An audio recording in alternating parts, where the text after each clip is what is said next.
am an anarchist. I suppose you came here, the most of you, to see what a real live anarchist looked like. I suppose some of you expected to see me with a bomb in one hand and a flaming torch in the other, but are disappointed in seeing neither. If such has been your ideas regarding an anarchist, you deserve to be disappointed. Anarchists are peaceable, law-abiding people. What do anarchists mean when they speak of anarchy? Webster gives the term two definitions: chaos and the state of being without political rule. We cling to the latter definition. Our enemies hold that we believe only in the former. Do you wonder why there are anarchists in this country, in this great land of liberty, as you love to call it? Go to New York. Go through the byways and alleys of that great city. Count the myriads starving. Count the multiplied thousands who are homeless. Number those who work harder than slaves and live on less and have fewer comforts than the meanest enslaved. You will be dumbfounded by your discoveries. You who have paid no attention to these poor, save as objects of charity and commiseration. They are not objects of charity. They are the victims of the rank injustice that permeates the system of government and of political economy that holds sway from the Atlantic to the Pacific. Its oppression, the misery it causes, the wretchedness it gives birth to, are found to a greater extent in New York than elsewhere. In New York, where not many days ago, two governments united in unveiling a Statue of Liberty, where 100 bands played that hymn of liberty. But almost its equal is found among the miners of the West, who dwell in squalor and wear rags. That the capitalists who control the earth that should be free to all may add still further to their millions. Oh, there are plenty of reasons for the existence of anarchists. But in Chicago, they do not think anarchists have any right to exist at all. They want to hang them there, lawfully or unlawfully. You have heard of a certain Haymarket meeting. You have heard of a bomb. You have heard of arrests and of succeeding arrests effected by detectives. Those detectives. There is a set of men, nay, beasts for you. Pinkerton detectives. They would do anything. I feel sure capitalists wanted a man to throw that bomb at the Haymarket meeting and have the anarchists blamed for it. Pinkerton could have accomplished it for him. You have heard a great deal about bombs.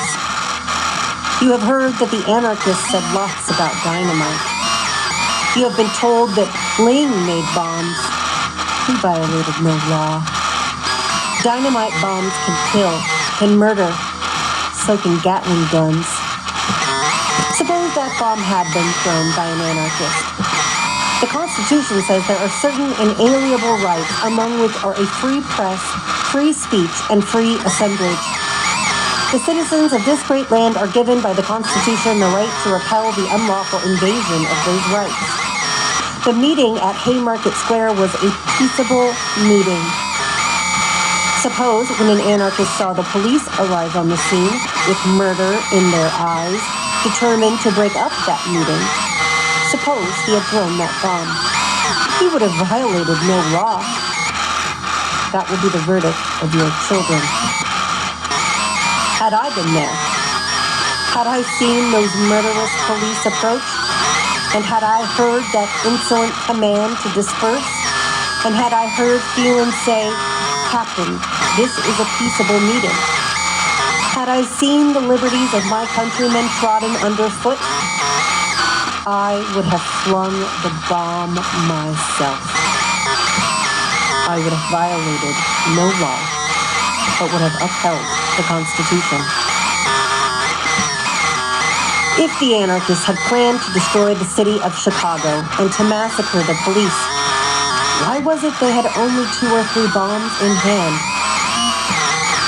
Such was not their intention. It was a peaceable meeting. Carter Harrison, the mayor of Chicago, was there. He said it was a quiet meeting. He told Captain John Bonfield, commander of Des Plaines Police Station, to send the police to their different beats. I do not stand here to gloat over the murder of these policemen. I despise murder. But when a ball from the revolver of a policeman kills, it is as much murder as when death results from a bomb.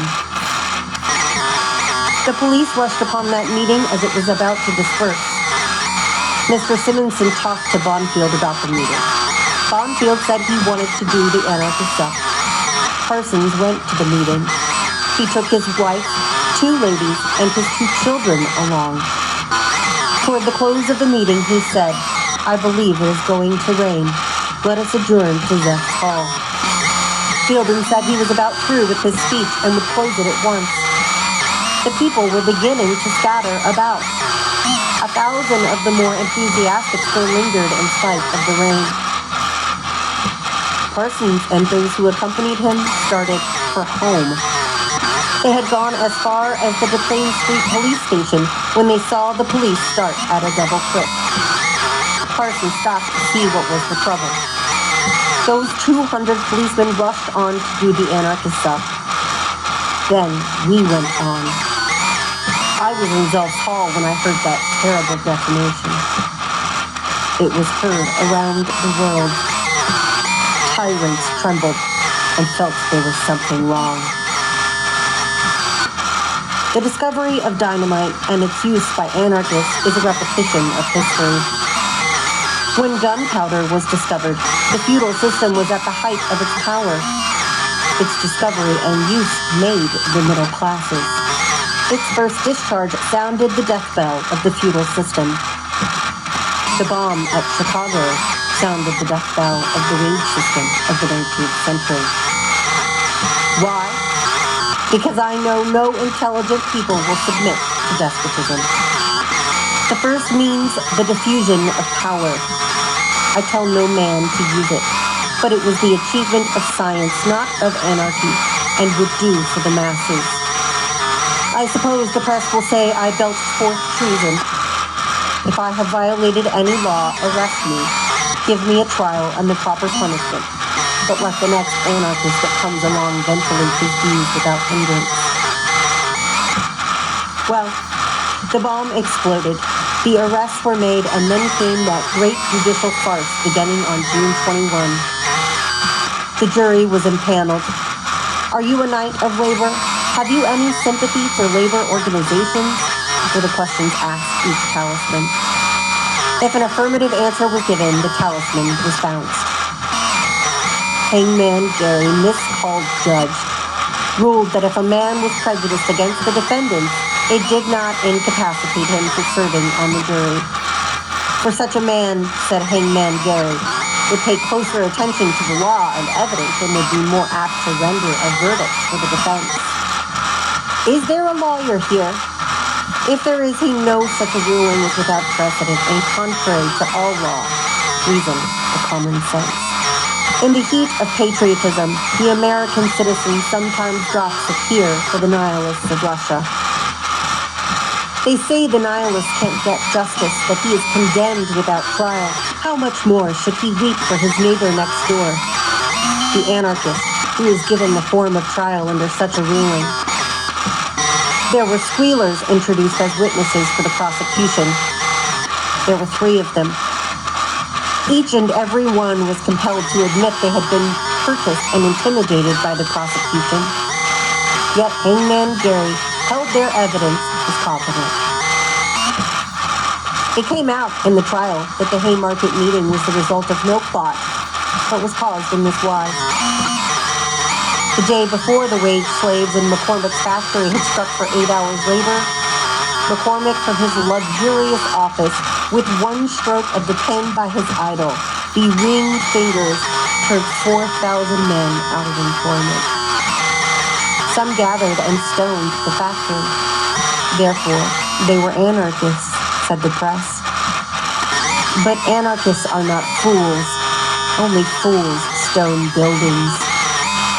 The police were sent out, and they killed 6 wage slaves. You didn't know that. The capitalistic press kept it quiet, but it made a great fuss over the killing of some policemen. Then these crazy anarchists, as they are called, thought a meeting ought to be held to consider the killing of 6 brethren and to discuss the 8-hour movement. The meeting was held. It was peaceable. When Bonfield ordered the police to charge those peaceable anarchists, he hauled down the American flag and should have been shot on the spot.